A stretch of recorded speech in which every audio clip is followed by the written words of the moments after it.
वाणी चल रही थी 10/1/66 की, पृष्ठ 3 का मध्यांत।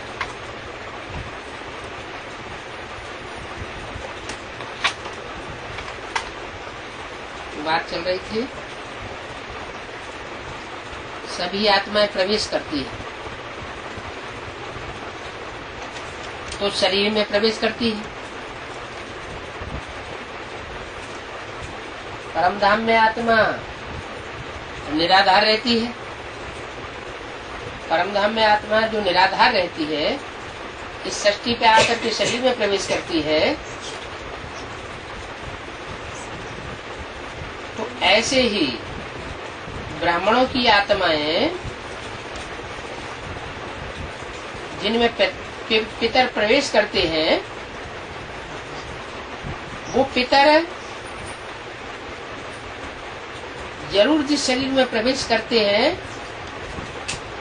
वो शरीरधारी अपने स्वरूप को भूल जाते हैं। यहाँ मैं प्रकृति का आधार लेकर के प्रवेश करता हूँ। माना मनुष्य आत्माओं की प्रवेशता में और मुझ आत्मा सुप्रीम सोल की प्रवेशता में अंतर है। मनुष्य आत्माएं प्रकृति को वश में करके नहीं प्रवेश करती, और मैं प्रकृति का आधार तो लेता हूँ लेकिन वश में कर लेता हूँ। तो इस तरह मैं जरूर ब्रह्मा में प्रवेश करूंगा, और क्या करूंगा। आत्मा तो सब प्रवेश करती है, शरीर में प्रवेश करती है, ब्राह्मणों को खिलाते हैं तो भी आत्मा आती है। अशुद्ध आत्मा प्रवेश करती है, शरीर को चलाने वाली आत्मा ही है। आत्मा बिगर कोई भी कर्मेंद्रिय काम नहीं कर सकती।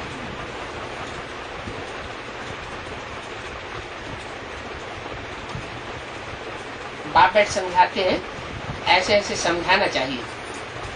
हम आपको परमपिता परमात्मा का परिचय देते हैं।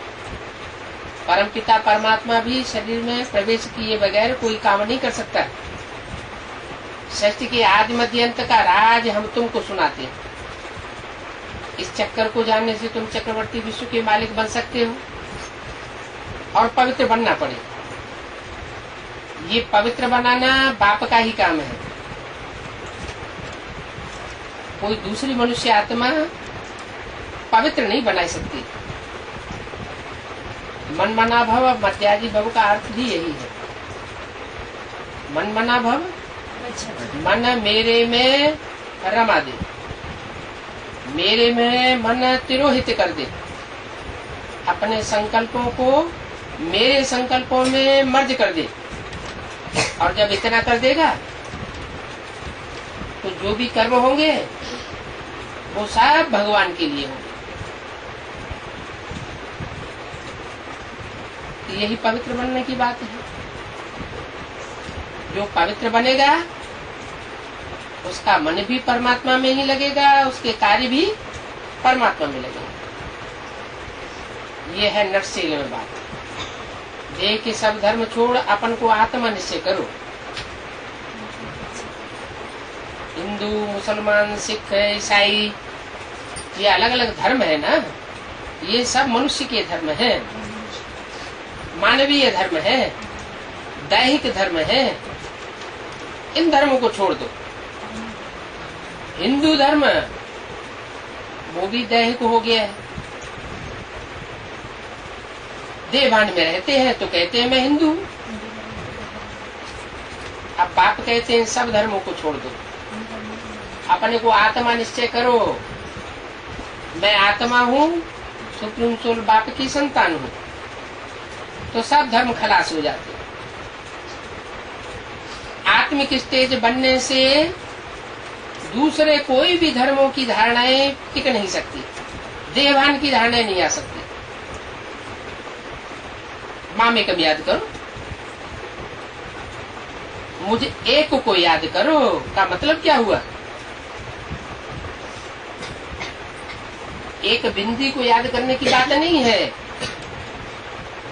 माने वो बिंदी जिस साकार स्वरूप में प्रवेश करती है, साकार तन में प्रवेश करती है, उसको याद करो। और बिंदी सहित याद करो। ऐसे नहीं सिर्फ शरीर शरीर याद आता रहे। शरीर प्लस सुप्रीम सोल, साकार प्लस निराकार ज्योति बिंदु, दोनों की जो याद होगी उससे तुम्हारी आत्मा में एकाग्रता तीव्र गति से बढ़ेगी। जो तुमको नॉलेज दे रहे हैं उस एक को याद करो। माना नॉलेज बिंदु डायरेक्ट नहीं दे सकता। नॉलेज देने के लिए वो शरीर धारण करता है, मुख से बोलता है। तो जो मुख से नॉलेज देता है यह नॉलेज कोई और में है भी नहीं, उस एक को याद करो। जो ये कहता है कि ये नॉलेज मैं ही दे सकता हूँ और कोई नहीं दे सकता। अभी तुम नॉलेज लेते हो, फिर प्रारब्ध भोगेंगे। नॉलेज लेने और देने का समय अभी है, फिर भविष्य में कभी भी न तुम सत्य नॉलेज ले सकेंगे न दूसरों को दे सकेंगे। वहां नॉलेज की दरकार ही नहीं रहेगी, क्योंकि पावन बन जाएंगे तो नॉलेज की बात ही नहीं। यहाँ नॉलेज दे करके पावन बनाना पड़ता है। क्या? जब तक सही नॉलेज, ईश्वरीय नॉलेज न मिले तब तक कोई पावन बन नहीं सकता। ये संगम युग है जबकि ईश्वरीय नॉलेज मिलती है। इस संगम युग में ही बाप आते हैं, कलयुग में नहीं आते, द्वापर में नहीं आते, कोई युग में नहीं आते।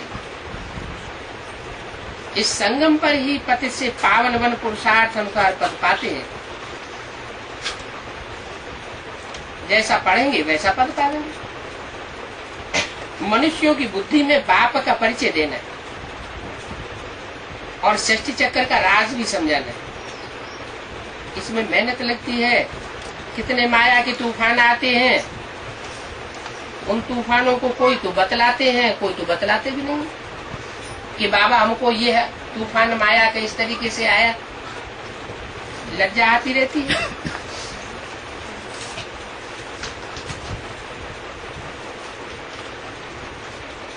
दस 66 मुरली का चौथा पी। बाबा ने भी रात को प्रश्न पूछा था कि तुम शिव बाबा के पोत्रे और पोत्रियां हो, मैं तो एक ही बच्चा हूं, मैं पोत्रे पोत्री नहीं हूं। तो उन शिव बाबा को मैं याद करता हूं।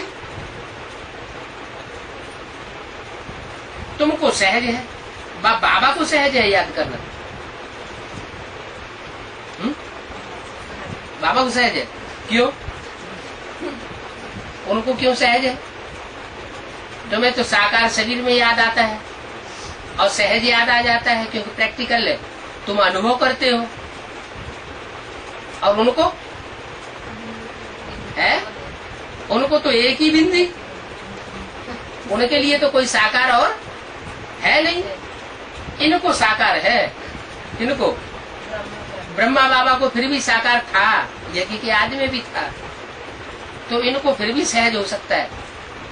और उनको सहज है या तुमको सहज है? पूछा।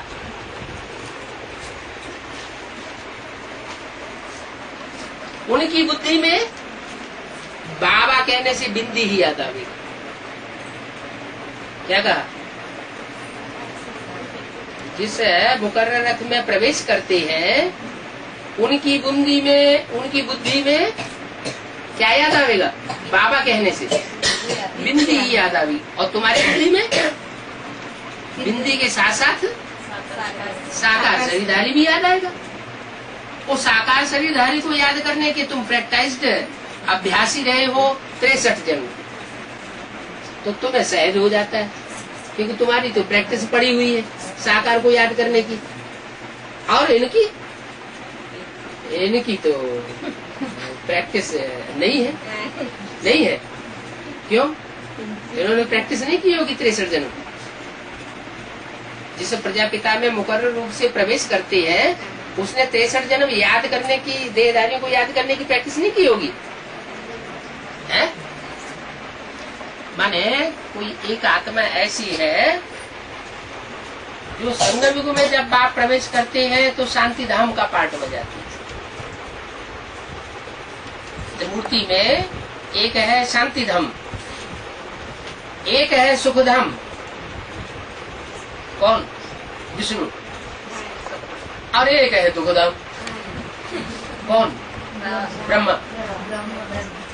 ब्रह्मा जो है नीचे तबक्के का है ना, तो आधी बुद्धि खिंची रहती है नीचे की दुनिया में, और खींच करके सारे बच्चे खींचते हैं उनको, तो बच्चे उनकी बुद्धि को नीचे खींचते हैं। भला बाबा कितने भी कहते हैं कि इनके चित्र मत रखो, इनका फोटो मत रखो, फिर भी रखते हैं। तो बच्चे जो है वो मानते नहीं, वो अम्मा को खींचते रहते हैं बुद्धियों से। तो माँ की बुद्धि आधी तो चली जाती है बच्चों में, और फिर खींच के बुद्धियों से बाबा को याद करते हैं, तो अंतर पड़ जाता है। तो पूछा तुमको सहज है या बाबा को सहज है? बताओ। बच्चों को सहज है। जास्ती योग कौन लगाते हैं ये बताओ फिर। अच्छा तुमको सहज है तो जास्ती योग कौन लगाता है? बच्चे जास्ती योग लगाते हैं या बाबा जास्ती योग लगाता है? बाबा जास्ती योग लगाते। फिर क्यों? या सहज तुमको है तो बाबा जास्ती योग क्यों लगाते हैं?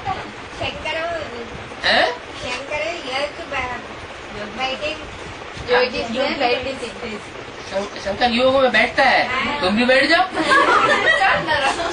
हैं? तुमको मना कहाँ करते? तो जास्ती योग कौन लगाते हैं? बाबा ने समझाया तुम बच्चों के लिए सहज बहुत है। क्या? इनके लिए उतना सहज नहीं है। इनके लिए रामकृष्ण की आत्माओं के लिए इतना याद करना सहज नहीं है। बाबा के ऊपर तो कितना बोझ है, सहज क्यों नहीं है? ये कौन से बाबा की बात हुई है? कौन से बाबा के ऊपर बोझा है? शिव बाबा के ऊपर या ब्रह्मा बाबा के ऊपर? हाँ, ब्रह्मा बाबा को बोझा महसूस होता है। शिव बाबा को तो बोझा की बात ही नहीं। तो इनके ऊपर बोझा बहुत है। सबसे आगे बाबा है तो माया के तूफान भी पहले इनके पास आते हैं। इनके पास जो ज्यादा जिम्मेवार है, जिसके ऊपर ज्यादा वजन है, उनके ऊपर पहले तूफान आते हैं। ये अनुभव करें तो बच्चों को राय दे। तूफानों का अनुभव पहले ये करें, जब इनको पूरा अनुभव हो जाए तो बच्चों को बताएंगे देखो ऐसे ऐसे माया आती है, फिर बच्चों को समझाते हैं। घड़ी घड़ी बाबा को भूल जाता हूँ, क्योंकि अनेक प्रकार के तूफान आते हैं। इतने तूफान आते हैं कि कभी कभी तो नींद ही फिट जाती है।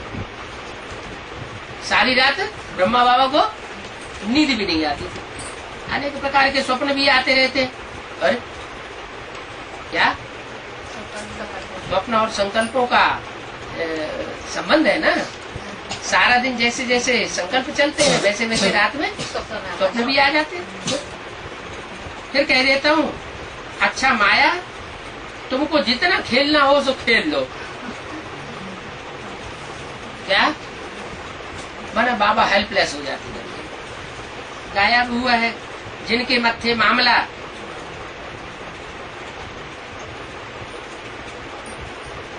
मामला किसके मत्थे पर है? सारा मामला है किसके ऊपर? सारा बोझा किसके ऊपर है? शिव बाबा की तो नींद फिटेगी नहीं। क्यों? शिव बाबा के ऊपर कोई जिम्मेवारी नहीं। हाँ, माना जो शिव बाबा है वो सुप्रीम सोल के ऊपर डाल देता है सब कुछ है, और खुद हल्का फुल्का होके रहता है। और ब्रह्मा बाबा बोझ अपने ऊपर ले लेते हैं। लेकिन अव्यक्त वाणी में अब क्या बोला जा रहा है? तुम बच्चों को बोझ अपने ऊपर नहीं रखना चाहिए। अगर अपने ऊपर बोझ रखेंगे तो बोझ महसूस होता रहेगा। तो शिव बाबा की तो नींद नहीं पीटेगी। कितने ढेर बच्चे हैं, कोई खराब हो पड़ते हैं, कोई क्या करते हैं, कितने ख्यालात चलते हैं। भले इसमें बाबा की प्रवेशता है, फिर भी शिव बाबा को याद करना तुम बच्चों के लिए सहज है। क्या? भले इसमें शिव बाबा की प्रवेशता है, लेकिन शिव बाबा का प्रवेश करने का मतलब ये नहीं कि इसमें मैं प्रवेश करता हूं तो इसको छूट दे दूंगा। छूट नहीं देते हैं तो तुम्हारे लिए सहज हो जाता है और इनके लिए कठिन हो जाता है। तुम बच्चों के लिए सहज है। अज्ञान काल में भी बड़ों के ऊपर मामला रहता है। दुनियावी रीत से भी ज्यादा जिम्मेवारी छोटे उठाते हैं या बड़े बड़े लोग उठाते हैं। माता पिता के ऊपर सारी जिम्मेवारी रहती है। कोई बच्चा दिवाला मार दे तो बाप का नाम बदनाम कर देवे। तो बाप ये ध्यान रखना पड़े बाप को, क्या ये बच्चा कहीं मेरा दिवाला न मार दे, तो बाप को ध्यान देना पड़ता है। बाप भल वानप्रस्थ अवस्था में होगा तो भी उनकी अवस्था डगमग हो जाएगी, नींद फिर जाएगी, कहीं ये हमारी आबरू न गवा दे। तो बाप के ऊपर भी मामला रहता है रचना की पूरी संभाल करने के लिए। बाप भी बंधायमान है।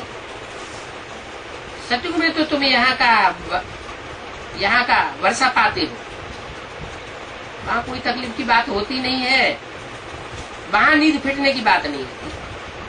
क्योंकि यहाँ जो वर्षा पा लिया वो वहां जन्म 21 जन्म तक चलता रहता है। नींद फिटने की वहां कोई बात नहीं है। तो किसको भी ये सृष्टि चक्र का राज समझाना बहुत सहज है। ये नॉलेज बाप ही बतलाते हैं और ये है राजयोग। जो राज की बातें हैं वो सन्यासी नहीं सिखला सकते, क्योंकि सन्यासी हठयोगी है। क्यों हठयोगी है? क्योंकि उन्होंने जन्म जन्मांतर जो झूठी बातें सुनाई है और इस जन्म में भी जो झूठी बातें सुना रहे हैं, उन बातों पर हठ पकड़ के बैठ जाते हैं कि हम ही सच्चे हैं, परमात्मा सर्वव्यापी है। वो परमात्मा को एक व्यापी की बात को मानने के लिए तैयार नहीं होते। तो वो हठयोगी सन्यासी ये राजयोग सिखला ही नहीं सकते। वो भारत को स्वर्ग व श्रेष्ठाचारी बना ही नहीं सकते, खुद ही भ्रष्टाचारी। क्योंकि जन्म तो भ्रष्टाचार से होता है ना। क्या? सन्यासियों का जन्म भ्रष्टाचार से होता है और हमारा जन्म भ्रष्टाचार से होता है। हम ब्राह्मण है या शूद्र है? अभी ब्राह्मण है। अभी ब्राह्मण है तो ब्राह्मणों का जन्म श्रेष्टाचार से होता है भ्रष्टाचार से? हाँ, ब्राह्मणों का जन्म तो श्रेष्टाचार से ही होता है, क्योंकि मुख की पैदाइश है। लेकिन जब ब्राह्मण तो याद नहीं रहता, संगम युग याद नहीं रहता, बाप याद नहीं रहता, तो क्या होता है? माया पछाड़ देती है और फिर हम अपने को कलयुग समझने लगते हैं। जैसे दुनिया चलती है वैसे हम भी चलने लग पड़ते। तो हमको भी याद आता रहता है लौकिक बाप, लौकिक दुनिया। जब लौकिक बाप और लौकिक दुनिया याद आती है तो हम भी भ्रष्टाचारी हो गए। क्यों? क्योंकि हमको लौकिक बाप ने जब देवान है तो हम लौकिक बाप के बच्चे हुए, हम भी भ्रष्टाचारी इंद्रियों से पैदा होने वाले हो गए, जैसे सन्यासी भी भ्रष्टाचारी इंद्रियों से पैदा होते हैं। तो उन सन्यासियों का जन्म भ्रष्टाचार से होता है। सतयुग में तो पवित्रता होती है, वो है पवित्र दुनिया, और ये है अपवित्र दुनिया।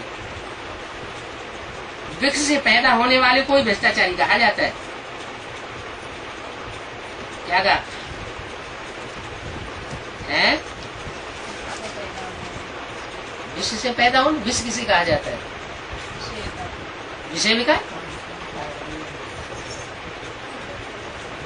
विष बनता कब है? हैं? विष कब बनता है?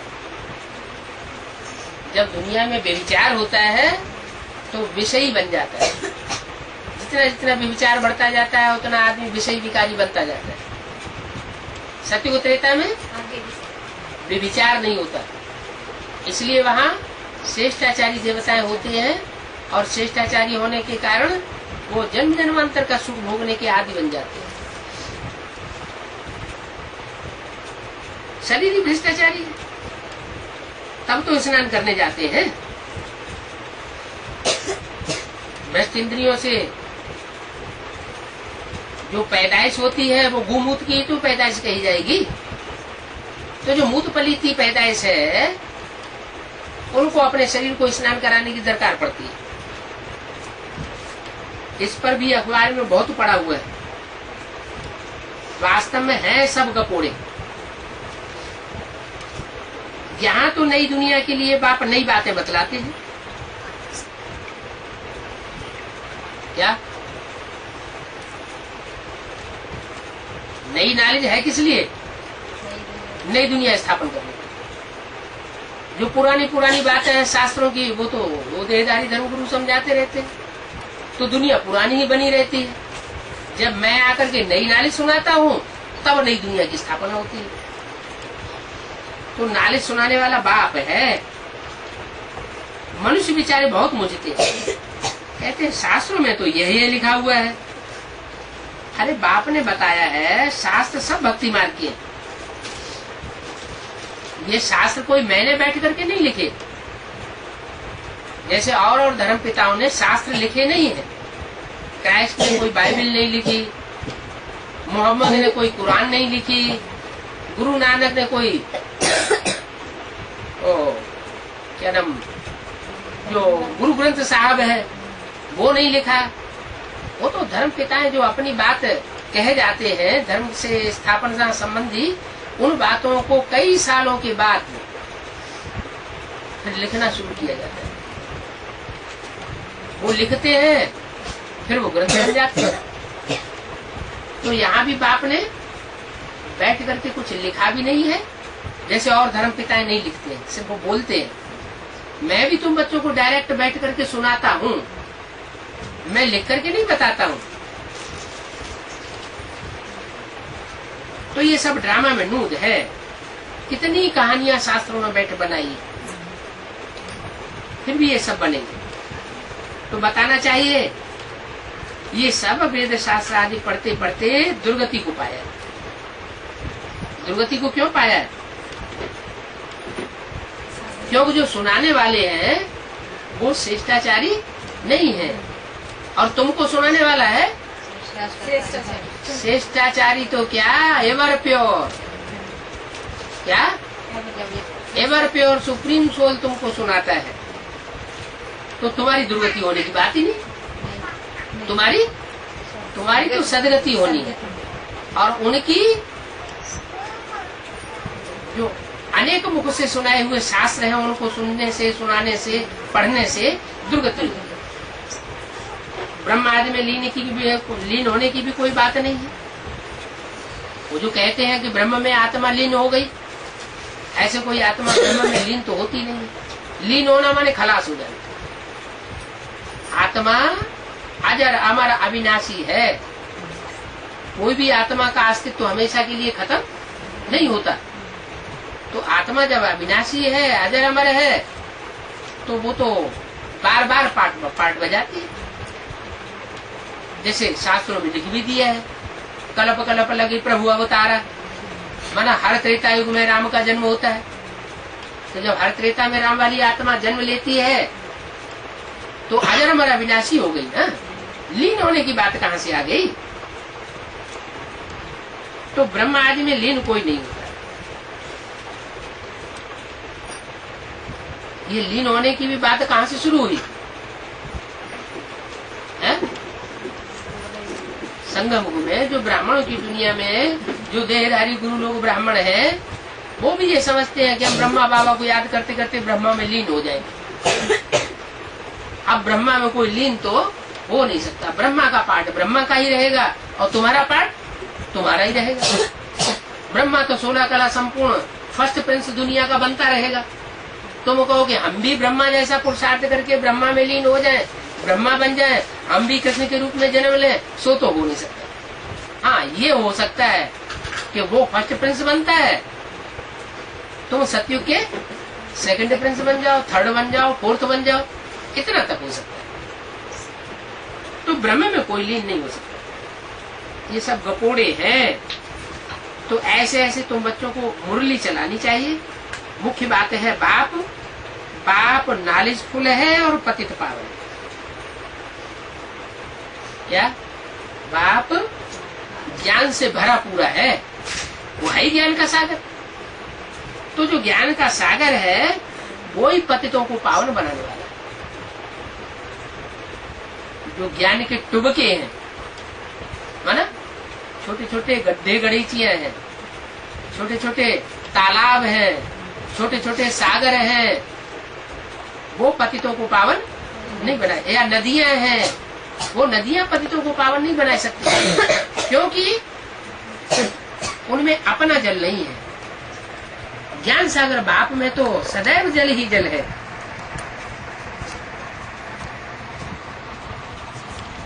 तो इन पतित पावन ज्ञान सागर बाप द्वारा पढ़ाए गए हैं, ये संगम है कल्याणकारी। कौन सा संगम? पुरुषोत्तम संगम युग, जिसमें पुरुषों में उत्तम बनने वाली आत्माएं नंबरवार प्रत्यक्ष होती रहती है। वो संगम कल्याणकारी है। ब्राह्मणों की चोटी कितनी छोटी होती है, माथा छोटा होता है, भुजाएं छोटी होती हैं, धड़ छोटा होता है या टांगे छोटी होती है। जो विराट रूप दिखाया है, उस विराट रूप में कौन सा अंग छोटा होता है चोटी के मुकाबले? है जो ब्राह्मणों की चोटी दिखाते हैं ना, वो चोटी ही सबसे छोटी है। वो ज्यादा लंबा समय नहीं है। ऐसे ही समय के अनुसार, काल चक्र के अनुसार, ये ऊपरी हिस्सा हो गया विराट रूप का सतयुग, ये भुजाओं का और पेट, ये क्या नाम, छाती का हिस्सा हो गया त्रेता युग, और पेट और जंघाओं का हिस्सा हो गया द्वापर युग, और बाकी नीचे का हिस्सा हो गया कलयुग। तो ये चार हिस्सों में जो विराट रूप को बांटा गया, उसमें चोटी सबसे छोटी है। चोटी जो सबसे छोटी है, ऐसे ही संगम युग भी 100 साल का है। कोई युग ऐसा इतना छोटा नहीं होता है। इस छोटे से संगम युग में शिव बाबा और ही छोटा दिखाया जाता है। वो जो चोटी लगाते हैं ना ब्राह्मण, वो गांठ बांधते हैं, तो गांठ में गोल गोल शिव बाबा बन जाता है। तो संगम युग कल्याणकारी है, बहुत छोटी चोटी है, लेकिन है ये सर्वोत्तम। ये सब बातें सिमरन करने में बड़ी खुशी होती है। तुम जानते हो, इस नालिश पढ़ने से हम देवता बनेंगे, पढ़ने से ही हम देवता बन जाएंगे। क्या वो मनुष्य गुरुओं की नालिश पढ़ते पढ़ते तो हम क्या बन गए? देवता से मनुष्य, और मनुष्य से हैं राक्षस जैसे बन गए। हाँ, राक्षसों का काम होता है सुबह से शाम तक दूसरों को दुख देना। तो हम मनसा से, वाचा से, कर्मणा से दूसरों को दुख ही दुख देते रहते हैं। तो ये दुख देने की जो शूटिंग है, वो तुम बच्चे तब करते हो जब तुम श्रीमत पर नहीं चलते, बाबा को याद नहीं करते। तो नंबरवार होते हैं, बैरिस्टर भी नंबरवार होते हैं। कोई तो एक एक केस में लाख रुपया कमा लेते हैं, कोई 150 रुपया भी मुश्किल कमाते होंगे सारे दिन में। 5 रुपया, अरे ऐसी बैरिस्ट्री की पढ़ाई पढ़ने से क्या फायदा हुआ है? जो 5 रुपया दिन में कमाए, ये भी पढ़ाई है। कितनी सीमत पर चलेंगे, जितना चलेंगे उतना अच्छा। जो पूरा श्रीमत पर चलेगा तो पूरा ही विश्व का बादशाह बन जाएगा। श्रीमत को ठोकर लगाई तो जैसे अपने भाग्य को, अपने पद को ठोकर लगा दी। सच्चे दिल पर सच्चा साहब राजी होगा। क्या अपने दिल की सच्चाई से पूछो, मैं पूरी श्रीमत पर चलता हूँ। बाबा मुरली में जैसे जैसे हमको पढ़ाई पढ़ाए रहे हैं, मैं वैसे वैसे चलता हूँ। उल्टा काम अंदर खाता रहेगा। अगर श्रीमत के बरखिलाफ उल्टा काम किया तो दिल के अंदर खाएगा जरूर। फिर अंत में वो पाप सामने आ जाएंगे, पद भी नष्ट हो जाएगा। बाप का बनकर के पाप तो जरा भी नहीं करना चाहिए। क्या कहा है? बाप का बनकर, बाप का बनकर का मतलब क्या हुआ? बाप के ऊपर सरेंडर हो गए हैं, दुनियादारी से उद्योग तोड़ दिया और दुनिया को ये दिखा दिया कि हम बाप के बन चुके हैं। तो 1% श्रीमत की बरखिलाफी नहीं होनी चाहिए। जरा भी पाप किया तो 100 गुना बोझ चढ़ता है। अच्छा, बच्चों को याद कर गुड मॉर्निंग।